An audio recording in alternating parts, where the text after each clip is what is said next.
Good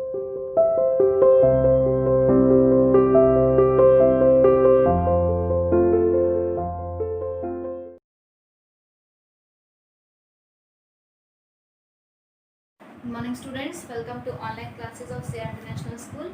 अभी देखो हम अपना नेक्स्ट टॉपिक स्टार्ट करते हैं, दैट इज सर्कल्स, चैप्टर 10। ठीक है, तो पहले हम बात करते हैं डेफिनेशन की। अब क्या है, डेफिनेशंस आप लोगों की आ सकती है क्योंकि एमसीक्यू वाला पोर्शन आपके सिलेबस में ऐड हो चुका है। तो डेफिनेशंस हर एक चीज़ की आप देखो क्लियर करके चलिए। ठीक है, देखो पहले बात करते हैं सर्कल्स की डेफिनेशन की। तो सर्कल क्या है? Circle is the collection of all the points in a plane which are at a fixed distance from a fixed point। ठीक, बिल्कुल सिंपल सी डेफिनेशन है।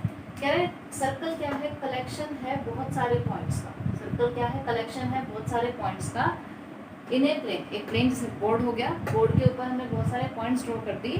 ठीक, ये कलेक्शन है। अब ये जो पॉइंट्स है उन पे कंडीशन क्या है? Which are at a fix distance. ये सारे के सारे पॉइंट क्या है? फिक्स डिस्टेंस के ऊपर है।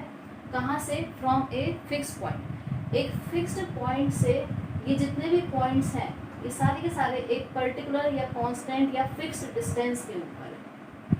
क्लियर हुआ? ठीक है, क्या कह रहा है? सर्कल क्या है? कलेक्शन है बहुत सारे पॉइंट्स का, कि वो जितने भी पॉइंट्स हैं वो एक पर्टिकुलर पॉइंट से क्या है? हमेशा फिक्स्ड डिस्टेंस के ऊपर है। ठीक, अब आप ध्यान समझोगे इसको तो देखो, जब भी आपको बोला जाता है सर्कल ड्रॉ करो तो आप कैसे ड्रॉ करते हो? अपना प्रोटेक्टर यहाँ रख के एक पॉइंट फिक्स कर लेते हो और इसको बॉल अपना मूव कर देते हो पूरा का पूरा। ठीक, और आपको बोला जाता है कि ये डिस्टेंस डिस्टर्ब नहीं होना चाहिए। ठीक है, तो वही तो बोला है कि सर्कल क्या है? कलेक्शन है बहुत सारे पॉइंट्स का एक प्लेन के ऊपर, विच आर एट ए, जो क्या है? एक फिक्स डिस्टेंस पे है। कहाँ से? एक फिक्स्ड पॉइंट से। ठीक, अब बिल्कुल ध्यान समझो। तो वो जो फिक्स पॉइंट जिसकी हम बात कर रहे हैं, वो फिक्स पॉइंट क्या है? सर्कल का सेंटर एक तो होता है जहाँ से हमारे पास सारे डिस्टेंस क्या होते हैं? फिक्स होते हैं। ठीक, और ये जितने भी डिस्टेंस है, ये डिस्टेंस या फिर कह दें ये वाला डिस्टेंस, इस फिक्स डिस्टेंस को हम क्या कहते हैं? रेडियस। तो वो फिक्स डिस्टेंस हमारे पास क्या हो गया? रेडियस हो गया, और वो फिक्स पॉइंट क्या हो गया? सेंटर। क्लियर हो गई डेफिनेशन? डेफिनेशन आपको आनी चाहिए, पूछ सकता है डिफाइन सर्कल। ठीक, तो सर्कल क्या है? It is the collection of so many points which are at a fixed distance from a fix point. और वो जो फिक्स डिस्टेंस है उसको हम क्या कहते हैं? रेडियस। और वो जो फिक्स पॉइंट है उसको हम क्या कहते हैं? सेंटर। क्लियर? सिंपल सी डेफिनेशन है। ठीक है, अच्छा, फिर उसके बाद आता है हमारे पास लाइंस एंड सर्कल। कि हमारे पास एक लाइन है और एक सर्कल है, उसमें जनरल हमारे पास क्या रिलेशन है? ठीक है, या फिर हम बात करेंगे पॉइंट्स ऑफ कॉन्टेक्ट की। ठीक, अब देखो आपको यहाँ पे 3 डायग्राम दिख रहे हैं। ठीक है, फर्स्ट वाले में ये सर्कल और एक ये लाइन। यहाँ पे पॉइंट ऑफ कांटेक्ट मतलब जहाँ पे सर्कल और लाइन टच हो रहे हैं, ऐसे कितने पॉइंट्स हैं? 0 पॉइंट्स हैं। तो इस केस में पॉइंट ऑफ कांटेक्ट कितने हो गए? 0 पॉइंट ऑफ कांटेक्ट। बिल्कुल सिंपल सी बात है, लेकिन पता होनी चाहिए आपको। ठीक है, कह सकता है कि if a line and a circle do not intersect then how many point of contact are there. मतलब कि एक लाइन और सर्कल अगर इंटरसेक्ट नहीं कर रहे हैं तो उनके पॉइंट ऑफ कांटेक्ट कितने होंगे? ऑब्वियस सी बात है, 0 होंगे। ठीक है, सेकेंड केस में क्या है कि एक सर्कल और एक लाइन, सर्कल और एक लाइन, ठीक, कहाँ पे टच कर रहे हैं? सिर्फ एक 1 पॉइंट पे। ठीक है, इस केस में कितने पॉइंट ऑफ कांटेक्ट हो गए? Only 1 point of contact. ठीक, तो अगर कोई लाइन एक सर्कल को कितने पॉइंट पे कट करती है? एक सिंगल पॉइंट के ऊपर, तो उस केस में वो लाइन क्या हो जाती है हमारे पास? Tangent of a circle. Clear? Tangent की डेफिनेशन क्या हो गई? The line which has 1 point of contact with the circle. जिसका सर्कल के साथ सिर्फ एक ही पॉइंट ऑफ कांटेक्ट होगा उसको हम क्या कहेंगे? टेंजेंट। ठीक, थर्ड पॉसिबिलिटी क्या है कि ये लाइन है और ये सर्कल है। ठीक, ये सर्कल को कितने पॉइंट पे कट कर रही है? 2 पॉइंट्स के ऊपर। ठीक है, तो यहाँ पे पॉइंट ऑफ कांटेक्ट कितने हो गए? 2 पॉइंट ऑफ कांटेक्ट। तो इस केस में a line which cut a circle at 2 points is known as secant of a circle.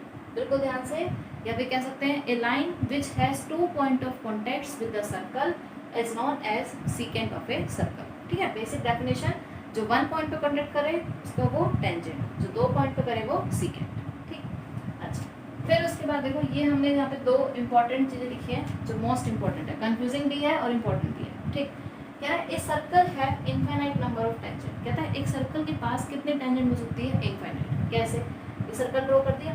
ठीक है, अब टेंजेंट क्या है? जिसको एक पॉइंट पे कट करे, तो आप कितने भी ड्रॉ कर दो, ये भी एक टेंजेंट है, ये भी एक टेंजेंट है, ये भी टेंजेंट है, ये भी टेंजेंट है, ये भी टेंजेंट है, ठीक, तो यहाँ पे कितने टेंजेंट बन सकती है? There are infinite number of tangents to a circle. ठीक है, लेकिन अब इसको बिल्कुल ध्यान समझना। कह रहा है only one tangent can be drawn at any point on a circle, कि सर्कल के ऊपर अगर कोई पॉइंट है, मान लो ये पॉइंट हो गया, ठीक, तो इसके ऊपर हम कितनी टेंजेंट ड्रॉ कर सकते हैं? Only one. ठीक है, वो पेपर में आ जाता है तो बिल्कुल ध्यान से समझना है कि वो क्या पूछना चाह रहा है कि सर्कल के ऊपर तो हम कितनी टेंजेंट ड्रॉ कर सकते हैं? इनफाइनाइट, लेकिन सर्कल के ऊपर एक पॉइंट के ऊपर कितनी टेंजेंट ड्रॉ कर सकते हैं? सिर्फ वन। क्लियर? ये इसके ऊपर कोई और बन नहीं सकती, आप बना लो कट कर जाएगी इसको, ठीक, लेकिन ये कहाँ कट कर गई? दो पॉइंट पे। टेंजेंट से कितने पॉइंट पे कट करनी चाहिए थी? सिर्फ वन पॉइंट के ऊपर। क्लियर? कि a circle have infinite number of tangents but there is only one tangent to any particular point of a circle. ठीक, ये इंपॉर्टेंट है। ठीक है,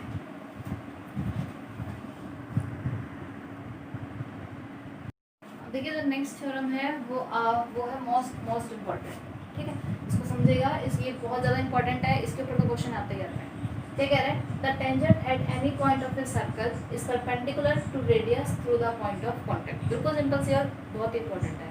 कहता है कि किसी भी पॉइंट पे, मान लो हमने ये सर्कल ले लिया, ठीक, इस पॉइंट P के ऊपर, ठीक है, हमने एक तो क्या ड्रॉ कर दी अपनी टेंजेंट, ठीक, और ये क्या हो गया हमारे पास? OP क्या हो गया? रेडियस। ठीक है, तो इस पॉइंट P पे टेंजेंट और रेडियस के बीच में एंगल हमेशा कितना रहेगा? 90 डिग्री। ठीक है, बिल्कुल ध्यान रखना है कि टेंजेंट और रेडियस के बीच में एंगल हमेशा कितने का रहता है? 90 डिग्री।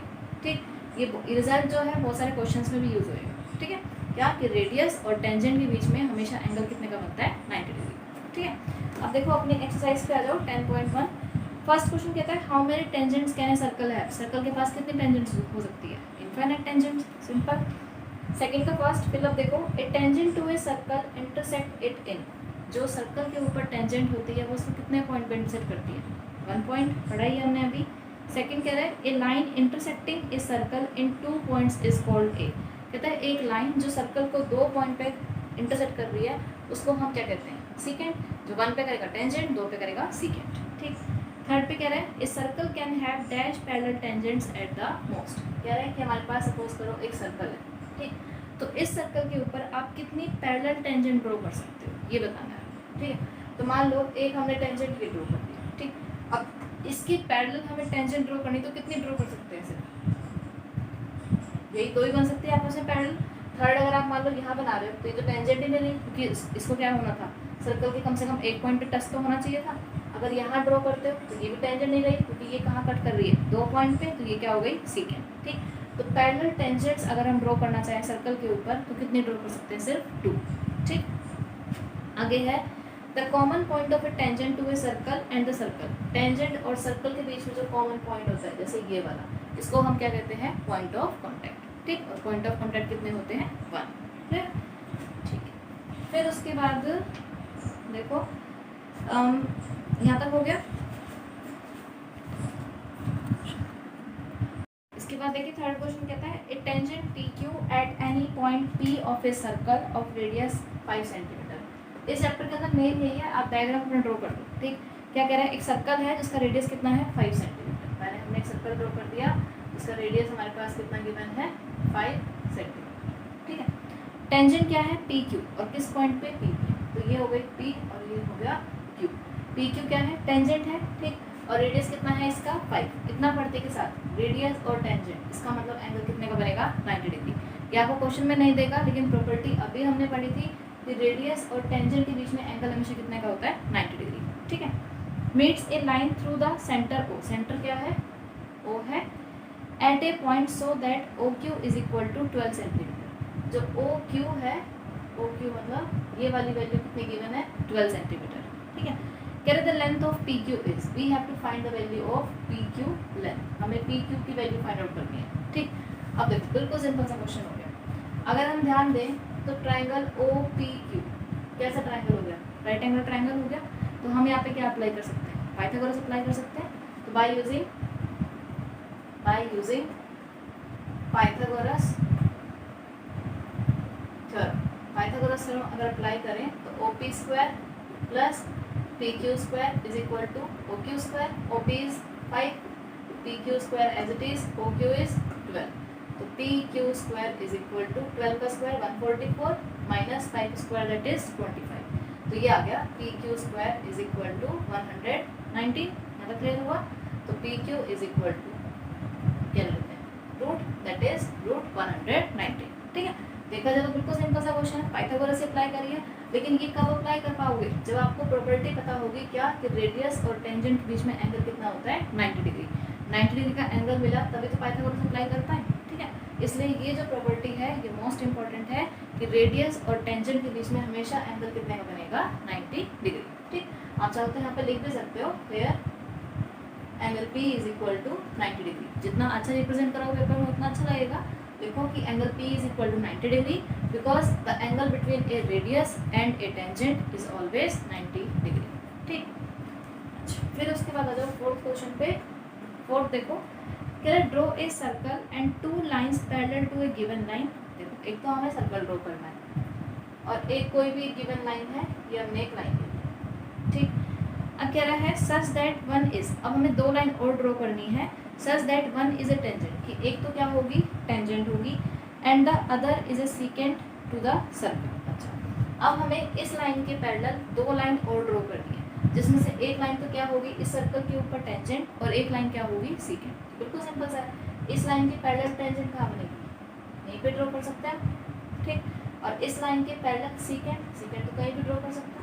बस यही हमको करना था। ठीक है, नोटबुक में आप हाथ से नहीं बनाओगे इसको, मतलब सिंपल आप रफली नहीं बनाओगे, पूरा अपना प्रोटेक्टर यूज़ करके स्केल यूज़ करके कंप्लीट बनाना है। अब इस क्वेश्चन में फोर्थ में सर्कल का रेडियस नहीं गिवन तो आप कितने का भी रेडियस ले सकते हो सर्कल का, वो आप पे डिपेंड करता है। ठीक है, बस बनाना क्या है एक सर्कल और एक लाइन, और इस लाइन के पैरेलल दो लाइन और ड्रॉ करनी है, जो एक तो क्या होगी टेंजेंट और एक क्या होगी सीकेंट। ठीक है,